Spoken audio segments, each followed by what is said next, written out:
Brain science తెలియడం ద్వారా parents and students win win సిచ్యువేషన్స్ను క్రియేట్ చేసుకోవచ్చు. అది ఎలా అంటే ఒక ఎగ్జాంపుల్ రూపంలో మీకు వివరిస్తాను. మన బ్రెయిన్ సాధారణంగా ఒక పని డిఫికల్ట్గా ఉన్నప్పుడు అది అవాయిడ్ చేయాలని ప్రయత్నిస్తుంది. ఇది బ్రెయిన్ యొక్క చాలా సహజమైన లక్షణం.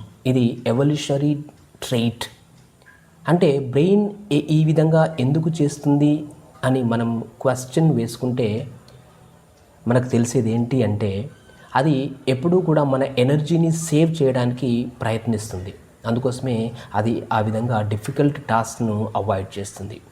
మరి ఈ విధంగా అవాయిడ్ చేసుకుంటూ పోతే స్టూడెంటు ఆ సబ్జెక్ట్లో వీక్ అవుతాడు. కాబట్టి ఈ బ్రెయిన్ డిఫికల్ట్గా ఫీల్ అయినప్పుడు ఆ అంశంలో లేదా ఆ సబ్జెక్ట్లో ఎఫర్ట్ఫుల్గా ప్రయత్నించండి. ఈ విధంగా నెమ్మదిగా గ్రాడ్యువల్గా డిఫికల్ట్గా అనిపించిన ప్రతిసారి మీరు ఇంకా ఎఫర్ట్తో ప్రయత్నిస్తుంటే అదొక మసిల్ లాగా ఇంప్రూవ్ అవుతుంది. మీరు ఆ బ్రెయిన్ డిఫికల్టీలో కూడా ఏ విధంగా పని చేసుకోవాలి అనేది నేర్చుకుంటుంది. ఇప్పుడు ఫర్ ఎగ్జాంపుల్ మనం జిమ్కి వెళ్ళినప్పుడు ఫస్ట్ టైం తక్కువ బరువున్న డంబెల్స్ను మనం లిఫ్ట్ చేస్తాము. ఆ తర్వాత రిజల్ట్ని చూసి ఇన్స్పైర్ అయ్యి దాన్ని కంటిన్యూ చేస్తాం.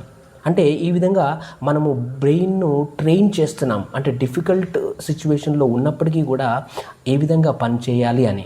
అదేవిధంగా సబ్జెక్టుకు వచ్చేసరికి ప్రతి స్టూడెంట్ కూడా డిఫికల్ట్గా అనిపించినప్పుడు ఆ ఎఫర్ట్ ఎక్కువ పెట్టి, కాన్సన్ట్రేషన్ ఎక్కువ పెట్టి ఈ విధంగా పని చేయండి. అంటే ఇది ఒక రకంగా మీరు మీ బ్రెయిన్కు ఇస్తున్నటువంటి ట్రైనింగ్. అంటే డిఫికల్టీలో కూడా నువ్వు పని ఈ విధంగా చేయాలి అని.